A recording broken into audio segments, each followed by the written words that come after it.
نصلي ونسلم على رسوله الكريم وعلى آله وأصحابه وأهل بيته وأولياء أمته أجمعين.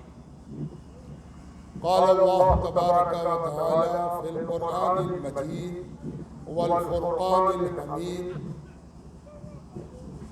لقد كان لكم في رسول الله أسوة حسنة. وقال الله تبارك وتعالى في موضع آخر: وبالوالدين إحسانا. آمنت بالله ورسوله وصدق الله المولانا العظيم. بزرگوں، دوستوں اور عزیزوں، اس سے پہلے کہ تلاوت کردہ آیات کریمہ کے ذیل میں اس متبرک مجلس میں، اس مقدس انعقاد میں کچھ عرض کرنے کی جسارت کی جائے، آئیے ہم اور آپ مل کر اپنی اس حاضری کو عبادت بنانے کی نیت سے بارگاہ نبوت اور بارگاہ اہل بیت نبوت میں درود پاک پیش کرنے کی سعادت اور دولت حاصل کریں۔ اللہم صلی علی سیدنا و مولانا محمد وعلی آل سیدنا و مولانا محمد بعدد کل ذرۃ الفا مرۃ وبارک وسلم۔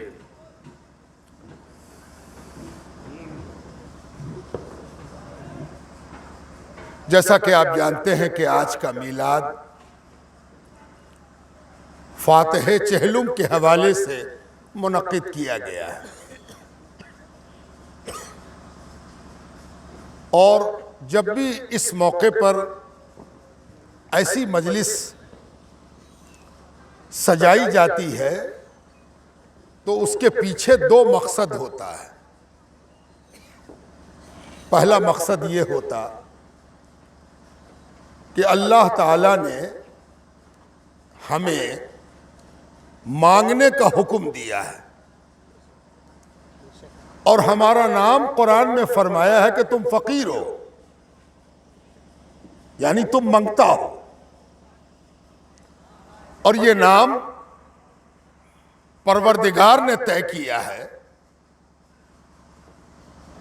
ذرہ برابر بھی اگر اپنے اوپر غور کیا جائے اور احتساب کیا جائے تو اس سے صحیح اور درست نام کوئی دوسرا ہمارا ہو ہی نہیں سکتا۔ ہم ہیں فقیر، چاہے جتنا بھی دھوکہ ہم دے لیں، ہم زمیندار ہیں، ہم مالک ہیں، ہم مستغنی ہیں، ہم غنی ہیں، ہم دولت مند ہیں، ہم صحت مند ہیں، لیکن جیسے ہی حقیقت کے آئینے میں ہم منہ دیکھیں گے تو ہم خود بھی پروردگار کی آواز سے آواز ملائیں گے کہ ہم فقیر ہیں۔ انتم الفقراء، تم سب فقیر ہو۔ اور فقیر کی شان یہ ہے کہ وہ اگر فقیری سے گھبراتا نہیں تو سائل بن کے دکھائے بھی، مانگے۔ اور یہ فقیر کی عزت ہے کہ وہ اس سے مانگے جو سچ مچ فقیر نہیں ہے، اور وہ صرف ذات باری تعالی ہے، اللہ وحدہ لا شریک کا دربار ہے، چوکھٹ ہے۔ اسی لیے ہم سے کہا گیا ہے کہ تم مانگو۔ اب مانگنے کا دو طریقہ ہے، ایک تو یہ کہ ہم اکیلے اکیلے مانگیں، دوسرے یہ کہ جب سب فقیر ہیں تو مل کے مانگیں۔ انفرادی دعا اور اجتماعی دعا۔ کسی کے سر میں درد ہے تو وہ اکیلے مانگے کہ اللہ میرے سر کا درد دور ہو جائے، صحیح بھی ہوگا، درست بھی ہوگا۔ بھلا کسی کے سر کے درد کے لیے دوسرے کو کیسے مانگنے کا حق ہوگا؟ تا وقتے کہ اسے پتہ نہ چلے اور کوئی درخواست نہ کرے کہ میرے سر میں بہت درد ہے، میرے لیے دعا کیجیے۔ لیکن جیسے ہی کوئی پرابلم مسئلہ اجتماعی ہوگا تو سب فقیر ہوں گے۔ حدیث پاک میں آتا ہے کہ اہل مدینہ سرکار دو عالم صلی اللہ علیہ وآلہ وسلم کی خدمت اقدس میں حاضر ہوئے، یا رسول اللہ قحط ہے، پانی کم ہوا ہے، کھجور کی شاخیں جھلس رہی ہیں، چوپایوں کے پیٹ سٹک رہے ہیں، تھن سے دودھ سوکھ رہا ہے، انسانی آبادی پر بھی اس کا اثر ہے، دعا فرمائی جائے کہ بارش ہو جائے تاکہ اس قحط سے نجات ملے۔ اللہ کے رسول دعا کرتے رہتے، قرآن گواہ ہے کہ ہر امت اپنے نبی کے پاس آتی ہے کہ دعا کر دیجئے، اور کسی نبی نے امت کو یہ کہہ کے نہیں پلٹایا ہے کہ اللہ سے مانگو نا، یہاں کیوں آئے ہو؟ اللہ سے مانگو، اللہ سنتا ہے۔ انبیاء کے پاس امت کا آ کر دعا کی درخواست کرنا یہ ثابت کر رہا ہے کہ انبیاء اس درخواست کو قبول کرتے ہیں اور ہاتھ اٹھا کے پروردگار سے یہ کہتے ہیں کہ اے پروردگار، تیرے بندے حیران و پریشان ہیں، ان پر مہربانی فرما دے، اور اللہ سنتا۔ اس لیے اگر کوئی یہ اعتراض کرے کہ جب اللہ سنتا، دیکھتا، قدرت رکھتا ہے تو اللہ سے کیوں نہ مانگے، وہ قرآن کی اس سنت انبیاء کو سمجھ نہیں سکا ہے۔ بلا شبہ اللہ سنتا ہے، لیکن اللہ چپراسی نہیں ہے کہ گھنٹی بجائی اور حاضر آ گیا۔ آپ نے آرڈر کیا اور اس نے حکم بجا لایا۔ وہ سننے پر قادر ضرور ہے، کب سنے گا، کس کی سنے گا، کیوں کر سنے گا، کتنی سنے گا، اس میں وہ قادر مطلق ہے۔ اسی لیے مانگنے والا جب مانگ کے پریشان ہو جاتا ہے تو وہ تلاش کرتا ہے کہ اس مانگنے میں کسی اور کو شامل کر لیں، شاید کہ وہ میری مانگ نہیں سن رہا ہے تو میرے لیے کسی مانگنے والے کی تو سنے گا۔ اس لیے انبیاء سے دعا کرانا قرآن سے امتوں کا وتیرہ رہا ہے، اور جب کوئی چیز انبیاء کے لیے جائز ہو جائے تو وہ چیز امت میں بھی جائز ہوتی ہے کہ ہم ان سے کہیں، یہ ہم سے کہیں کہ آپ بھی میری دعا میں آمین کہہ دیجئے نا، آپ بھی میرے لیے دعا کر دیجئے نا۔ وقت نہیں ہے، ورنہ میں اس موضوع پر آپ سے گفتگو کرتا کہ خود اللہ سبحانہ وتعالیٰ نے یہ سکھایا کہ اگر تم گناہ میں مبتلا ہو گئے ہو اور بار بار گناہ ہو جاتا ہے اور بڑی فکر مندی ہو گئی کہ معاف کیسے ہوں گے، معافی کیسے ملے گی، مغفرت کیسے ملے گی، تو اس بقراتی میں نہ رہنا کہ ہم تو 1,00,000 بار استغفر اللہ استغفر اللہ لا حول استغفر اللہ پڑھ رہے ہیں تو میری مغفرت ہو جائے گی۔ قرآن کہتا ہے کہ جس کو فکر ہو جائے کہ میں نے بہت گناہ کیا ہے تو اس کی فکر کا پتہ ایسے چلے گا، اس کی گھبراہٹ، اضطراب، بے چینی کا پتہ ایسے چلے گا کہ وہ بڑا بے چین ہے کہ معافی کیسے ملے گی۔ جاؤ کا کہ جب وہ آپ کے پاس آئے گا، اللہ سے تو مانگ رہا لیکن وہ کیا کرے گا، جاؤ کا آپ کے پاس آئے گا، اور آپ کیا کیجئے گا، آپ اس کی بے چینی دیکھ کے اس کے لیے آپ بھی ہاتھ اٹھائیے گا اور کہیے گا اے پروردگار یہ تجھ سے معافی مانگ رہا، ہم بھی اس کے لیے معافی مانگ رہا۔ تب کیا ہوگا، تب وہ اللہ کو توبہ قبول کرنے والا پائے گا۔ اس سے ایک بات سمجھ میں آئی کہ کسی سے دعا کی درخواست کرنا، کسی کو اللہ کے جناب میں وسیلہ بنانا، یہ جاہلانہ احمقانہ گمراہ والا فعل نہیں ہے، یہ فعل اللہ کی عزت اور شان کے مطابق ہے۔ اس سے شان الہی کا پتہ چلتا ہے، میری گمراہی کا پتہ نہیں چلتا ہے، شان الہی کا پتہ چلتا ہے کہ اللہ تعالیٰ کبھی اکیلے نہیں سنتا تو مل کے مانگنے سے سن لیتا ہے۔ اسی لیے حضور صلی اللہ علیہ وآلہ وسلم نے اہل مدینہ سے کہا کہ فلاں میدان میں جمع ہو جاؤ۔ اہل مدینہ جمع ہو گئے، سرکار دو عالم تشریف لائے اور کہا میں دعا کرتا ہوں تم سب آمین کہو۔ سرکار دو عالم نے دعا کرائی۔ راوی، چشمدید راوی، حدیث میں روایات موجود ہیں کہ سرکار دو عالم ہاتھ اٹھائے ہوئے ہیں، دعا فرما رہے ہیں، اہل مدینہ بھی ہاتھ اٹھائے ہوئے ہیں، سرکار کی دعا پر آمین کہہ رہے ہیں۔ بادل آتا تو تھا، رکتا نہیں تھا، ترستے تھے قطرے کے لیے۔ بادل اٹھا، اٹھ کے سامنے آیا، سر پر آیا، اور ابھی دعا مکمل نہیں ہوئی تھی کہ برس پڑا، برسا پانی، اور برستے ہوئے عالم میں سرکار دو عالم نے ہاتھ پھیرا اور لوگ بھیگتے ہوئے دوڑ کے اپنے گھروں کی طرف بھاگے۔ آج بھی آپ مسجد نبوی کی زیارت کا شرف جن لوگوں نے حاصل کیا ہوگا وہ جانتے ہیں کہ مسجد نبوی کے ایک طرف بالکل سامنے مسجد غمامہ ہے۔ غمامہ، غمامہ عربی میں کہتے ہیں یہ بادل کو۔ اس برسنے والے بادل کو دیکھنے کے لیے آنکھیں ترس گئی تھی، اور جس جگہ پر بادل کو برستے ہوئے آنکھوں نے دیکھا اس مسجد کا نام ہے مسجد غمامہ۔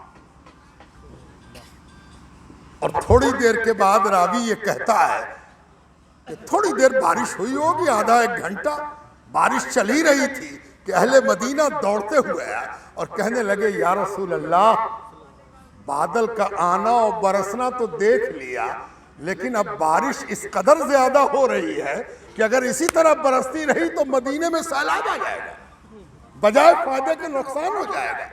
یا رسول اللہ دعا کر دیجئے کہ شہری علاقہ چھوڑ کے برسے۔ ذرا دیکھیے، سیکنڈ ہینڈ ایمان آپ کو ملا ہے، کوشش کیجئے کہ فرسٹ ہینڈ والے سے سیکھیں۔ اپنی بقراتیوں اور اپنے علم کی جادوگری کے خود شکار نہ بنیے۔ دیکھیے صحابہ کرام رسول اللہ کے پاس کس یقین کے ساتھ آئے ہیں کہ جو کہیں گے وہ سنا جائے گا۔ اللہ کے رسول نے اب ہاتھ اٹھایا اور کہا پروردگارا، مدینے کا شہری علاقہ جہاں آبادی بس رہی ہے اس سے بادل ہٹ جائے اور باہر خوب برسے تاکہ چارہ پیدا ہو جائے اور کھجور کو بھی فائدہ ہو اور چوپایوں کو بھی فائدہ ہو۔ بادل کھل گئے اور چاروں طرف مدینے میں بارش ہوتی رہی۔ مجھے معجزہ نہیں سنانا تھا، مجھے تو یہ سنانا تھا کہ اجتماعی دعا بھی رسول کی سنت ہے۔ اجتماعی دعا، مل کر دعا کرنا۔ ہاں، اجتماعی دعا میں کاؤز، وجہ، کارن ایسا ہونا چاہیے جو کلیکٹیو ہو، سب کے لیے ہو۔ تو آج جس چیز کے لیے ہم جمع ہوئے ہیں وہ ہے دعائے مغفرت، بخشائش کی دعا۔ ہم میں سے کون ایسا ہے جو کہہ دے کہ اس کی ضرورت ہم کو نہیں ہے؟ کوئی ہے؟ اگر کوئی کہہ دے کہ مجھے بخشائش کی ضرورت نہیں ہے تو اس کے مطلب اگر کپڑا لتا پہن کے آیا ہے تو بنا ٹھنا پاگل ہے۔ وہ پاگل زیادہ خطرناک نہیں ہے جس کا پاگل پن ظاہر ہو جائے، وہ پاگل بہت خطرناک ہے جس کا پاگل پن نمایاں نہ ہو، اندر سے پاگل ہو، باہر سے صحت مند ہو، وہ بہت خطرناک پاگل ہے۔ تو بخشائش کی ضرورت اگر سب کو ہے تو اس سے بہتر عنوان اجتماعی دعا کا کچھ ہو نہیں سکتا۔ اس لیے ہم سب آج اجتماعی دعا کے لیے جمع ہوئے ہیں۔ اب دوسرا مقصد یہ ہے کہ ہم اس لیے جمع ہوئے ہیں کہ ایصال ثواب کر سکیں۔ ایصال ثواب کا پہنچانا، اجر کا پہنچانا، بدلے کا پہنچانا، انعام کا پہنچانا، مزدوری کا پہنچانا۔ مسلمانوں کا یہ بنیادی عقیدے میں شامل ہے یہ بات کہ اللہ مالک ہے، معبود ہے، مولا ہے، لیکن بیگاری نہیں کھٹاتا۔ دنیا میں بہت سے ایسے مالک ہیں جو اپنے مالک ہونے کے ثبوت کے طور پر بیگاری کھٹاتے ہیں۔ تم مالک نہیں ہو تو تمہارا بیگاری کھٹنا فرض ہے اور میرا بیگاری کھٹانا حق ہے، لیکن پروردگار کو مولا بنانے والے خوش قسمتوں، یاد رکھو پروردگار کبھی بیگاری نہیں کھٹاتا، وہ ہر خیر کا اجر دیتا ہے، اور جو ہر خیر کا اجر دے اسے یہ حق ہے کہ شر بھی پکڑے، ہے نا؟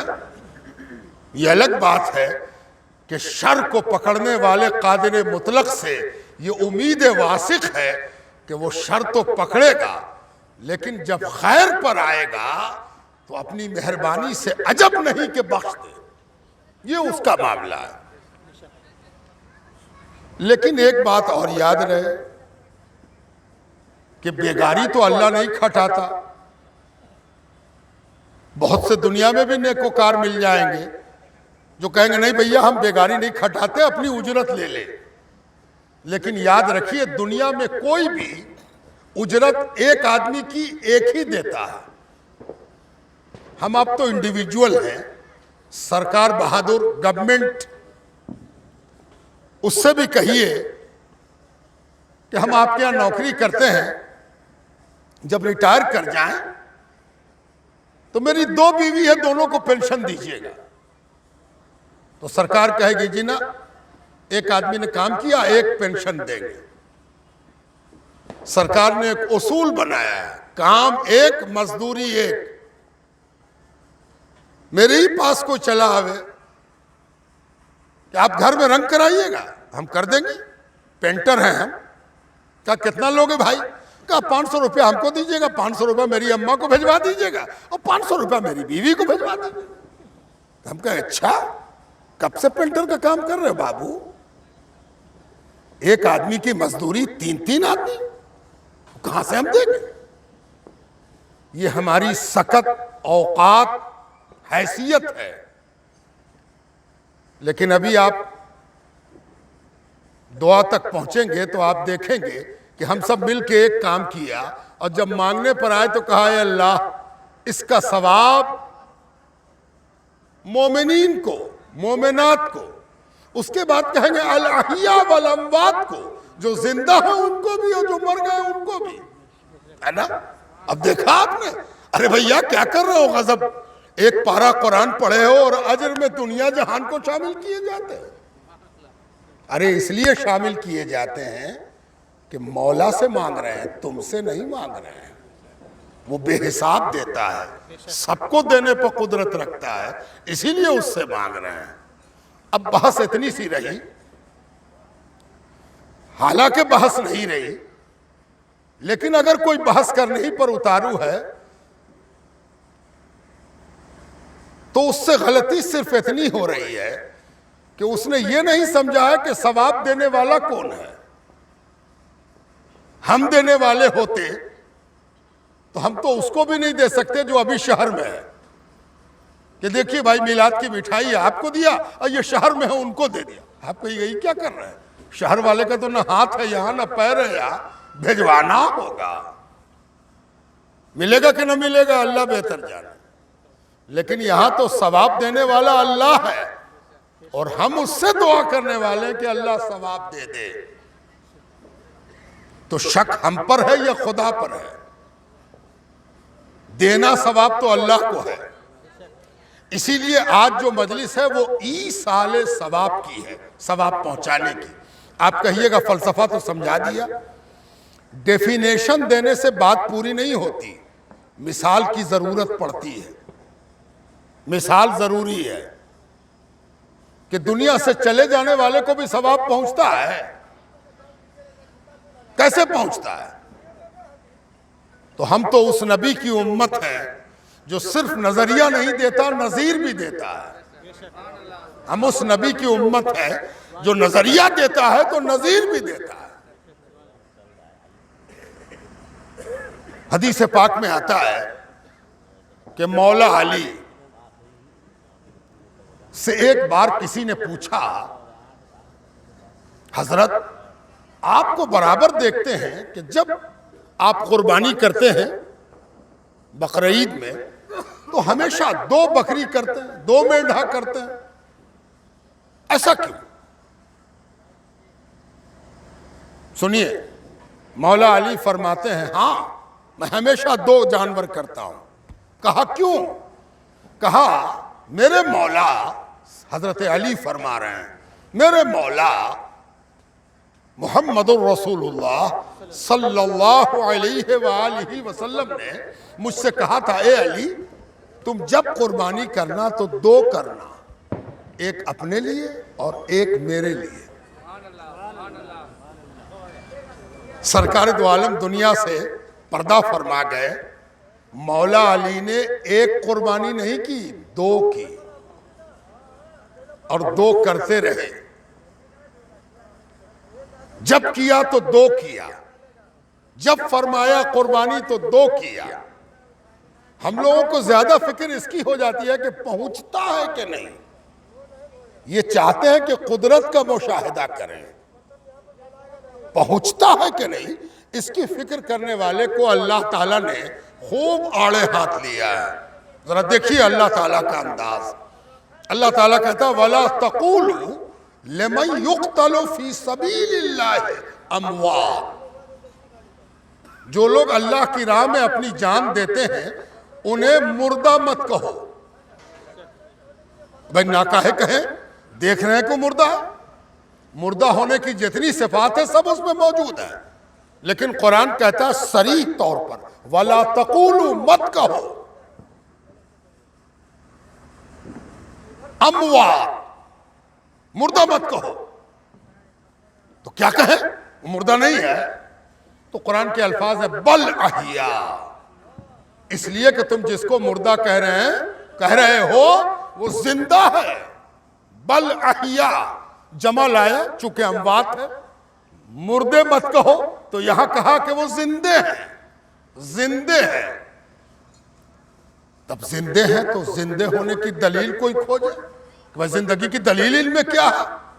قرآن نے صاف صاف کہا وَلَكِنْ لَا تَشْعُرُونَ، خبردار کیسے زندہ ہیں یہ شعور تم کو نہیں ہے کہ تم کو بتایا جائے، اور تم کو تو اپنی زندگی کا ٹھیک سے پتہ نہیں ہے۔ تم اس زندگی کو کیا جانو جو عمومی طور پر نہیں بانٹی گئی ہے، خصوصی طور پر دی گئی ہے۔ تم کو تو عمومیت سمجھ میں نہیں آتی تو خصوصیت کیا سمجھ میں آ جائے، ہے نا؟ احمد جام فارسی زبان کے بہت بڑے شاعر ہوئے،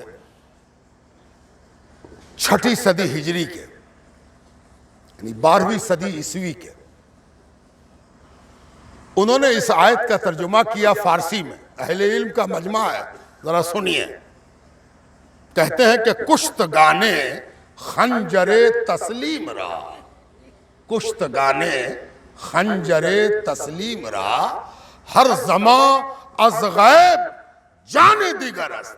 اور تم ایک جان کو کھوج رہے ہو کہ اس میں جان ہے کہ نہیں، ارے سن، یہ راہ خدا میں گیا ہے، اس پر تو عالم یہ ہے اللہ کی مہربانی کا کہ ہر زمان، ہر گھڑی، ہر پل، ہر چھن از غیب، چپ چاپ سے، جس کو تم دیکھ نہ سکو، جس کو تم سمجھ نہ سکو، ایک نئی جان اس میں ڈالی جا رہی ہے۔ ایک جان کھوج رہے ہو، اور ایک جان تو ایک پل میں آئی تھی، ہر پل ایک جان ہے۔ جب ہر پل ایک جان ہو تو یہ پل والے کیا جانے گا کہ پل پل میں کیا ہے نا؟ اسی لیے یہی سال ثواب کی مجلس ہے۔ حدیث پاک میں آتا، ایک صحابی تشریف لائے اور سرکار دو عالم کا روضہ چوکھٹ کھوجی، کہاں ہے سرکار دو عالم؟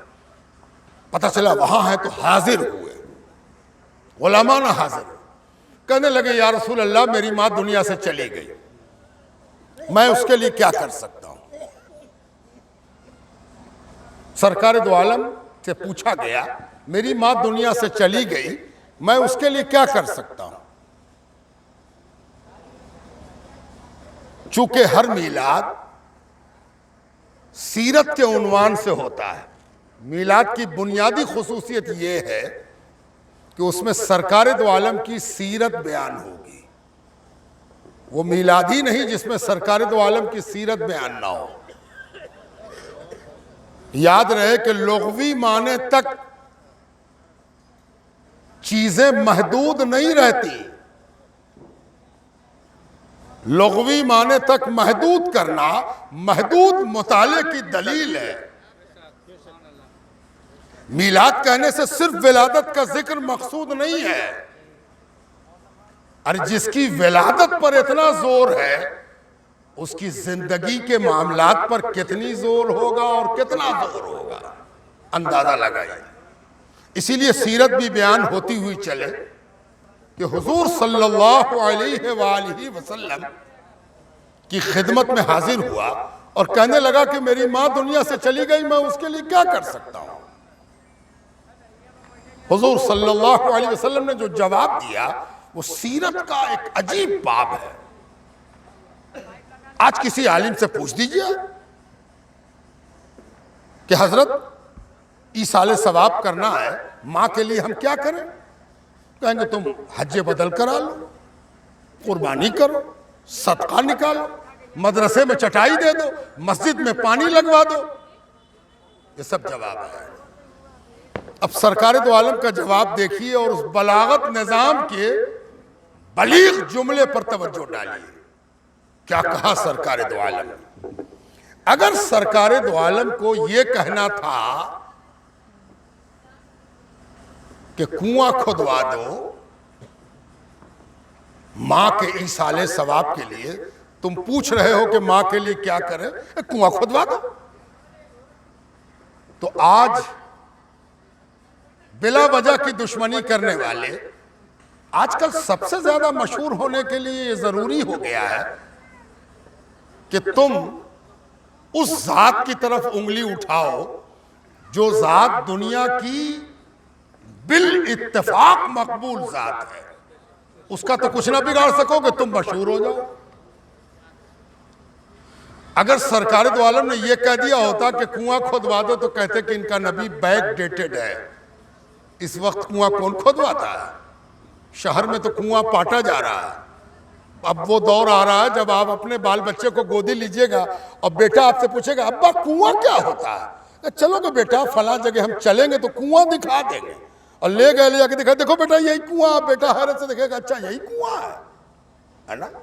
ایسے دور میں اگر نبی کا یہ قول نقل ہوتا کہ سرکار دو عالم نے کہا ہے کہ کنواں کھودوا دو، تو یہ دشمن بیٹھ کے ہنستے اور کہتے کہ آؤٹ ڈیٹڈ نبی کے پیروکار سے ملاقات ہوئی۔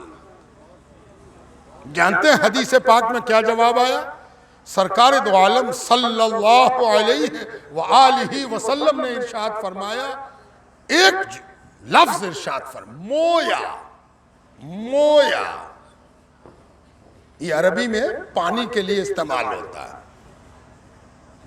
ذریعے کا ذکر نہیں کیا، کنویں سے بناؤ گے کہ نہر بہاؤ گے کہ نلکوپ لگاؤ گے کہ چاپاکل لگاؤ گے کہ موٹر لگواؤ گے، ارے زمانہ بدلتا جائے گا، پانی اپنی جگہ باقی رہے گا۔ یہ نبی کی جوامع الکلمی ہے، جوامع الکلم ہے سرکار دو عالم۔ ایک بات کہتے ہیں ہزار بات نکلتی ہے، کہا مویا۔ حدیث میں آتا ہے کہ اس صحابی نے جس نے پوچھا تھا اپنے دونوں ہاتھوں سے سرکار کا ہاتھ پکڑا، کس کے پکڑا اور کہا یا رسول اللہ چلیے نا۔ وہ صحابہ حضور سے بے پناہ محبت بھی کرتے اور ادب بھی ہوتا، اور ادب اور محبت جہاں جا کے ملتی وہاں یہ طریقہ نکلتا کہ اپنے دونوں ہاتھ سے سرکار کا ہاتھ پکڑا اور انہیں کھینچا کہ یا رسول اللہ چلیے نا۔ سرکار چل پڑے، آگے آگے صحابی ہیں، ہاتھ پکڑے ہوئے ہیں، ادب کے ساتھ لیے جاتے ہیں، خیال رکھتے ہیں کہ پشت سرکار کی طرف نہ ہو، ایسا چل رہا ہے۔ لے کے گئے، کہا یا رسول اللہ یہ میرا باغ ہے، باغ میں پہنچ گئے، پھر باغ کے اندر داخل ہوئے اور ایک کنویں کے پاس لے گئے اور کہا یا رسول اللہ یہ میرا کنواں ہے، یا رسول اللہ اسے میں اپنی ماں کے نام کرنا چاہتا ہوں، فون ماں جو دنیا سے چلی گئی اس کے نام اس کنویں کو آج کی زبان میں کہیں تو وقف کرنا چاہتا ہوں، اس کے نام سے اس کنویں کو عام کرنا چاہتا ہوں، یہ خاص تھا اس کو عام کر دوں گا، اور نیت یہ ہوگی کہ اس کا ثواب جب جب کوئی اس سے پانی لے میری ماں کو اس کا ثواب پہنچے۔ حضور صلی اللہ علیہ وسلم نے ہاتھ اٹھایا اور دعا فرمائی، کیا دعا کی؟ اے اللہ اس کے کنویں کو اس کی ماں کی جانب سے قبول کر لے، اس کے کنویں کو اس کی ماں کی جانب سے قبول کر لے۔ اس سے پتہ چلا کہ دنیا سے چلے جانے والے کی جانب سے ایصال ثواب حضور صلی اللہ علیہ وسلم کے عمل سے ثابت ہے۔ حضور سے سوال ہوا یا رسول اللہ ماں دنیا سے چلی گئی، اس کی طرف سے قربانی کریں یا نہیں؟ جانور خریدیں گے ہم، پیسہ لگے گا میرا، قربانی ہم کریں گے، گوشت ہم کھائیں گے، بانٹیں گے ہم، کیا اس کا ثواب میری ماں کو پہنچے گا؟ حضور صلی اللہ علیہ وسلم کا جواب حدیث پاک میں موجود ہے، نعم، ہاں کرو، ثواب پہنچے گا۔ اب کسی فتوے کی ضرورت نہیں، اب ایک اور حدیث سنا کے بات یہاں سے آگے بڑھائیں کہ سرکار دو عالم صلی اللہ علیہ وسلم سے پوچھا گیا میرے باپ دنیا سے چلے گا، ان کی طرف سے حج کر سکتے ہیں کہ نہیں؟ حج انہوں نے نہیں کیا تھا، میں کرنا چاہتا ہوں، کروں کہ نہ کروں؟ تو حج ایسی عبادت کا نام ہے جو بدنی بھی ہے اور مالی بھی ہے۔ عبادت کی دو قسمیں ہیں، نماز بدنی عبادت ہے، جسمانی عبادت ہے، پیسہ نہیں لگتا کہ مسجد میں داخل ہوئے تو پہلے 1 روپے کا سکہ گرائیں اس کے بعد جا کے اللہ اکبر، نہیں، یہ جسمانی عبادت ہے۔ لیکن حج وہ عبادت ہے جس میں مال اور بدن دونوں استعمال ہوتا ہے، مالی عبادت بھی ہے، بدنی عبادت بھی ہے۔ پوچھا گیا کہ حج کر سکتے ہیں مرنے والے کی جانب سے؟ حضور صلی اللہ علیہ وسلم نے ارشاد فرمایا کیوں نہیں، بھلا کرو، کیوں نہیں کر سکتے، بالکل کرو۔ اس سے پتہ چلا کہ ایصال ثواب عین اسلامی مزاج اور اسلامی شریعت کے مطابق ہے، اسی لیے آج ایصال ثواب کی مجلس ہے۔ اب اس سے پہلے کہ ہم اپنے موضوع کی طرف واپس چلیں، یہ گھر جہاں آپ جمع ہیں، میلاد اور خوش عقیدگی کے حوالے سے اس گھر کی اپنی ایک پہچان ہے۔ بہت کم لوگ ایسے ہوں گے جو حضرت سید محمد صاحب کو جانتے ہوں اور یہ نہ جانتے ہوں کہ وہ شاعر بھی تھے،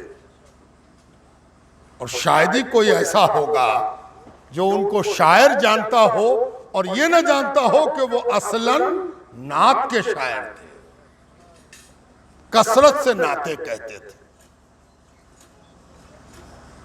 اچھا ایک چیز یاد رکھیے گا کہ عقیدے کا اظہار، کس کا عقیدہ کیا ہے، کس کا وشواس کیا ہے، کس کا بلیف کیا ہے، اس کو سیکنڈ ہینڈ جاننے سے اچھا ہوتا فرسٹ ہینڈ جاننا۔ اب ان کا عقیدہ کیا ہے یہ ہم سے پوچھئے آپ، تو اگر ہم بیان کریں گے تو عجب نہیں کہ ان کے ساتھ انصاف نہ ہو، اس لیے کہ عقیدہ دل کا معاملہ ہے، عقیدہ دل کا معاملہ ہے، اسی لیے عقیدے میں دل اگر گڑبڑ ہوا تو مومن سے آدمی منافق ہو جاتا ہے۔ ٹوپی سلامت رہتی ہے، داڑھی موجود رہتی ہے، نماز حاضر رہتی ہے، روزہ موجود ہوتا ہے، آدمی مومن سے منافق ہو جاتا ہے۔ پہچانے تو کیسے پہچانے؟ ٹوپی تو اپنی جگہ، داڑھی بھی اپنی جگہ، نماز بھی موجود ہے، روزہ بھی حاضر ہے، تو یہ منافق ہوا کیسے؟ ارے منافق ہونا دل کی بات ہے، مومن ہونا بھی دل کی بات ہے۔ دنیا کو ہم گمراہ کر سکتے کہ ہم نے ٹوپی پہن رکھی ہے، ہم نے داڑھی رکھ رکھی ہے، تو دنیا ظاہر دیکھا کرے، اس لیے کہ یہ ظاہر ہی دیکھنے کی سکت رکھتی ہے، پروردگار باطن دیکھنے پر قادر ہے، وہ خالق باطن ہے اور وہ باطن دیکھتا ہے، اسی لیے باطن کی فکر ہونی چاہیے۔ اب سید محمد شوکت مظفر پوری، ان کا عقیدہ کیا تھا؟ کس سے پوچھیں؟ بیٹا سے، پوتا سے، ناتی سے، پڑوسی سے؟ کیوں پوچھیں جب اس کی اپنی نعتیہ شاعری موجود ہے؟ اس کی نعتیہ شاعری خود ببانگ دہل یہ اعلان کر رہی ہے کہ نعت گو کیا عقیدہ رکھتا ہے۔ اور یہ ایسا بھی نہیں ہے کہ ان کے انتقال کے بعد کسی نے دیوان کو ظاہر کیا اور کہا کہ ان کا دیوان ہے، اور سب لوگ کہنے لگے اچھا تو یہ ان کا دیوان ہے۔ جی نہیں، ان کی زندگی میں وہ نعتیں خود گنگنائی اور گنگنانے والوں نے گنگنایا۔ ابھی میرے بغل میں بیٹھ کر ایک صاحب انہی کی نعت پڑھ رہے تھے، تو مجھے ایک احساس ہوا کہ تم ان کے نواسے ہو تو کیا ہوا؟ شاعر، ادیب، حکیم، دانشور وہ نہیں ہوتا جس کی پونجی اس کے بال بچوں ہی کو کام آئے۔ بڑا آدمی تو وہ ہوتا ہے کہ اس سے جو چیز ظاہر ہوتی ہے وہ سب کے کام آتی ہے۔ مجھے بے پناہ خوشی ہوئی کہ میرے بغل میں بیٹھا ہوا ایک بزرگ شخص، ایک معمر شخص انہی کی نعت پڑھ رہا تھا۔ مجھے یہ شرف حاصل ہے کہ میرے نانا کی نعتیں سب سے زیادہ میرے والد پڑھتے تھے۔ ابھی بھی کلام کا اچھا خاصا مجموعہ میرے نانا کے ہاتھ کا لکھا ہوا میرے پاس محفوظ ہے، عنقریب اسے ہم شائع بھی کریں گے۔ وہ ان کی شاعرانہ کاوشیں یہ ثابت کرتی ہیں کہ ان کا عقیدہ کیا ہے۔ میں مناسب سمجھتا ہوں کہ ایک نعت ان کی میں بھی اپنی خراب آواز کے باوجود پڑھ دوں، تاکہ یہ پتہ چلے کہ ان کی نعت کی چھاؤں میں میرا بچپن گزرا ہے۔ گو کہ اب میدان بڑا وسیع ہے، علوم اور فنون کی باتیں ہیں، لیکن بچپن تو بچپن ہی ہوتا ہے۔ اس کی چھاؤں اور اس کا سایہ اگر مٹ گیا تو اس کے مطلب یہ پہلا منافق ہے کہ یہ اپنے بچپن کے ساتھ انصاف نہیں کرتا ہے نا۔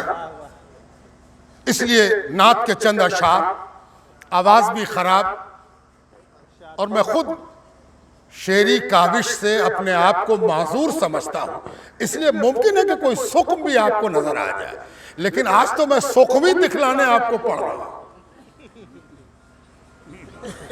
حسن دکھانے کو آپ سنتے رہتے ہو، آج سقم دیکھنے کو سنو۔ اس میں شعر نانا کا ہے، دھن میرے ابا کی ہے۔